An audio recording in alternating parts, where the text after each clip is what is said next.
अस्सलाम वालेकुम, कैसे हैं आप सब। उम्मीद है कि आप सब ठीक होंगे। मैं भी ठीक हूँ अल्हम्दुलिल्लाह। अब जहाँ भी रहें अल्लाह ताला आपको अपने हिफ्ज़ व ईमान में रखे, आमीन सुम्मा आमीन। और ये जो आप देख रहे हैं मैं कुकिंग कर रही हूँ, तो ये नहीं है कि मैं एक ही दिन में इतना सब कुछ बनाती हूँ। ये 2-3 दिन में जो भी हमारे घर में बनता है वो मैं वीडियो बना लेती हूँ और वो सेव कर लेती हूँ, और फिर मैं ऐसे वीडियो डाल के फिर मैं साथ साथ वॉइस ओवर करती हूँ। और आज जो मैंने बात करनी है, आप वीडियो देखें और इन्जॉय करें और मैं आपसे बातें करती हूँ। आज जो मैंने बात करनी है वो मैंने बात करनी है डिप्रेशन के बारे में। डिप्रेशन क्या है, उसके अलामात क्या हैं, वजूहात क्या हैं और उसका इलाज क्या है। तो सबसे पहले मैं बात करूँगी डिप्रेशन। डिप्रेशन क्या है? तो अगर मैं डिप्रेशन की बात करूँ तो डिप्रेशन एक बीमारी है, और ये जो है मर्दों की निस्बत औरतों में बहुत ज़्यादा होती है। और इस बीमारी की बहुत ज़्यादा जो है वजूहात होती हैं जिसकी वजह से ये होती है।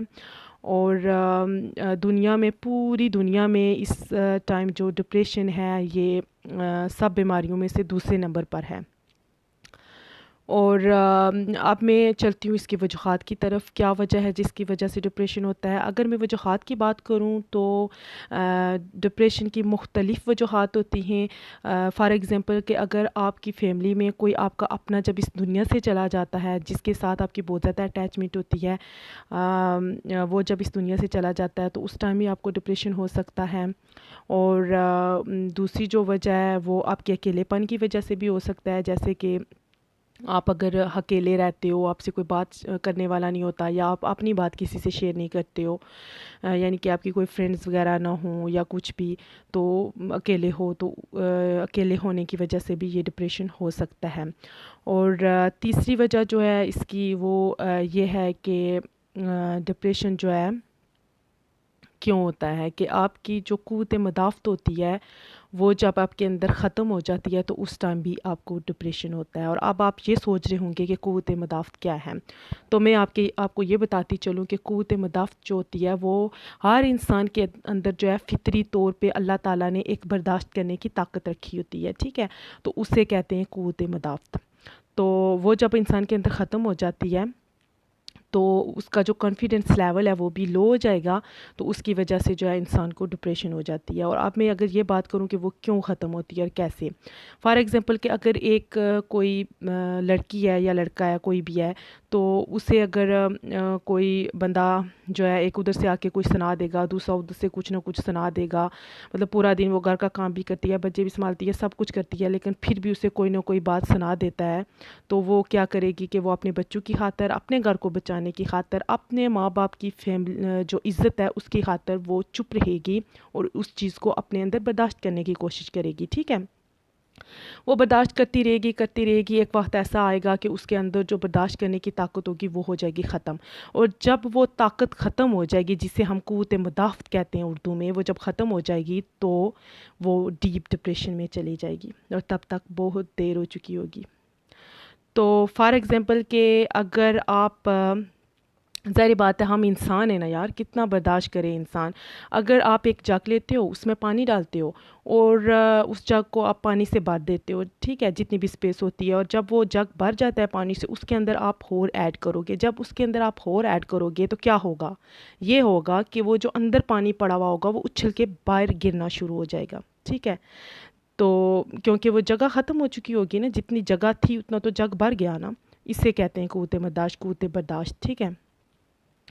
और अब मैं बढ़ती हूँ कि इसकी अलामात की तरफ, कि इसकी अलामात क्या होती हैं, ठीक है। ये होगी वजूहात जिस वजह से होता है। और अलामात की तरफ अगर मैं जाऊँ, डिप्रेशन की अलामात की तरफ, तो ये जो है जिस्मानी तौर पर नज़र नहीं आ रही होती, ठीक है, क्योंकि फ़िज़िकली ये नज़र नहीं आ रही होती बीमारी, क्योंकि ये इंसान के अंदर होती है। और जो इर्द गिर्द के लोग हैं वो इस बीमारी को मानते नहीं हैं, ठीक है। वो कहते हैं कि ये तो बहाने कर रही है, इससे तो कुछ भी नहीं है, ये वो, ठीक है। लेकिन वो जो इंसान है जो इस दर्द और तकलीफ़ से गुज़र रहा होता है, उसे ये तकलीफ़ हो रही होती है, मतलब उससे ये डिप्रेशन होता है। और डिप्रेशन अंदर से इंसान को जो है, इंसान की जो सेल्फ़ इस्टीम होती है उसको लो कर देता है, उसका कॉन्फिडेंस लेवल जो है वो ज़ीरो कर देता है, और अंदर से इंसान को ख़त्म कर रहा होता है। जैसे वो कहते थे ना, लकड़ी को दीमक लग जाए तो वो कैसे मतलब ख़त्म हो जाती है, यही बात होती है। अंदर से इंसान को ये बीमारी ख़त्म कर रही होती है। जो इर्द गिर्द के होते हैं, जो फैमिली के बंदे होते हैं या इर्द गिर्द हैं, वो इस चीज़ को मान नहीं रहे होते। वो कहते हैं कि ये जो है ना, ये बहाने कर रही होती है। और सबसे ज़्यादा जो है उस वक्त उस बंदे को उस फैमिली की ज़रूरत होती है। डॉक्टर से भी ज़्यादा मैं कहती हूँ कि फैमिली की ज़रूरत होती है। बेशक आप साइकियाट्रिस्ट के पास जाओ, किसी ज़हनी मरीज़ के डॉक्टर जाओ, मैं ये नहीं कहती कि ना जाओ, ये भी मैं आगे आज चल के आपको बताऊँगी कि इसका इलाज क्या है। लेकिन ऐसे इंसान को सबसे ज़्यादा उसकी फैमिली को चाहिए कि वो इसे सपोर्ट करे, ठीक है। फैमिली जो है वो ऐसे इंसान की लुक आफ्टर करे, उसके पास बैठे, उससे बातें करे, सब कुछ ये करना बहुत ज़्यादा ज़रूरी होता है। ऐसा जो इंसान होता है, इसमें जो चौथी वजह होती है, वो अलामात होती है, वो ये होती है कि उसकी नींद ख़त्म हो जाएगी, ठीक है। और वो जो है पांचवी ये कि उसका जो खाना पीना होता है, वो पहले जैसे खाता पीता है वैसे खाए पिएगा नहीं, वो मतलब भूखा रहना वो शुरू कर देगा। उसकी नींद ख़त्म हो जाएगी, वो बातें करना ख़त्म हो जाएगा। और वो जैसे पहले बहुत ज़्यादा बातें करता था, ऐसे बातें नहीं करेगा। जिस बंदे को ये बीमारी होगी, वो लड़का हो या लड़की हो, कोई भी हो, बड़ी उम्र का भी हो सकता है, छोटी उम्र का भी हो सकता है, किसी को भी हो सकती है, ठीक है।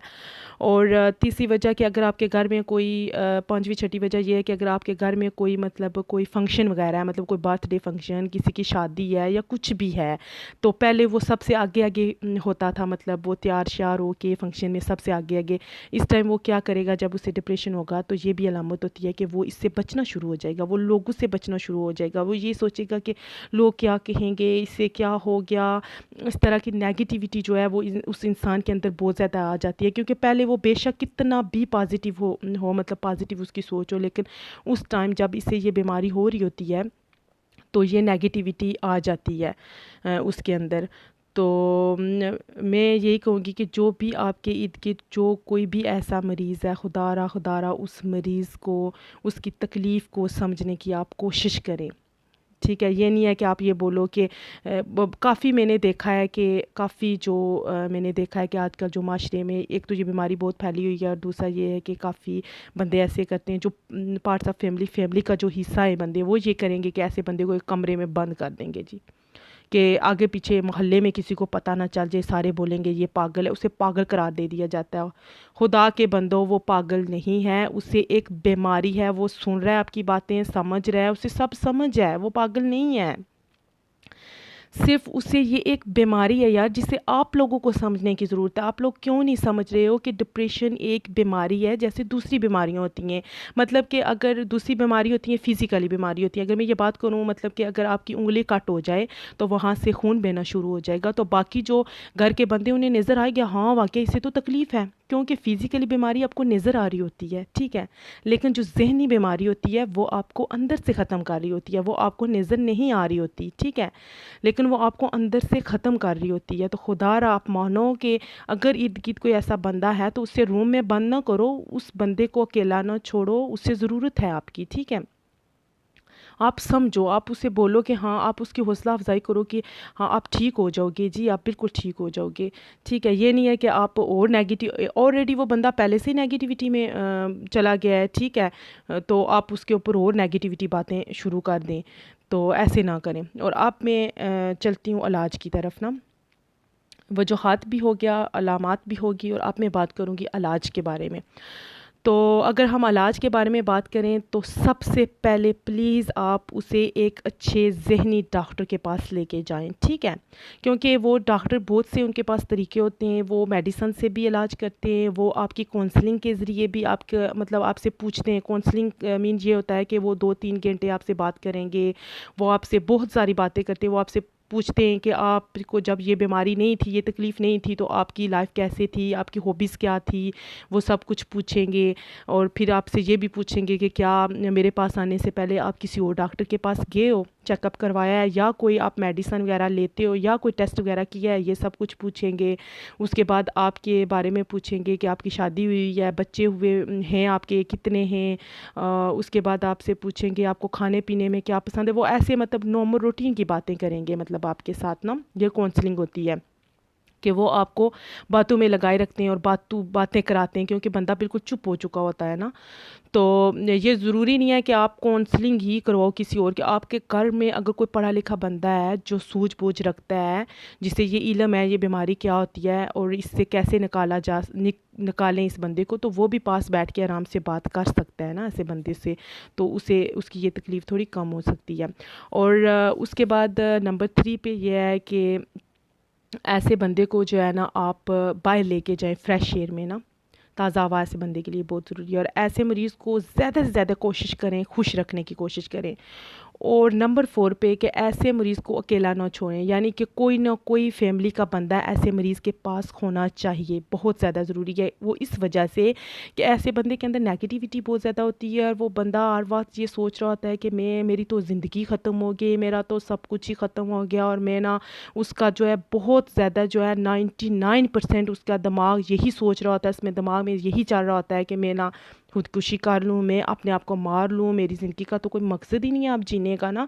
तो वो ऐसा बंदा कुछ भी कर सकता है। तो ऐसे बंदे के पास, घर के किसी बंदे का उसके पास होना बहुत ज़रूरी है।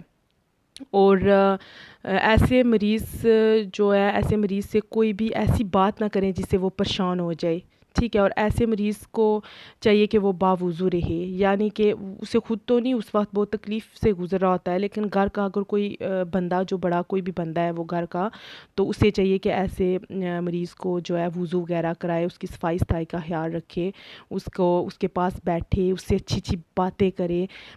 मतलब जितना, मतलब कोई डॉक्टर, कोई ज़हनी, मतलब आप गोलियां भी खाएं, मैं ये नहीं कहती कि ना खाएं, लेकिन जितना इलाज आप खुद करोगे ना, ऐसे बंदे का कोई दूसरा नहीं कर सकता।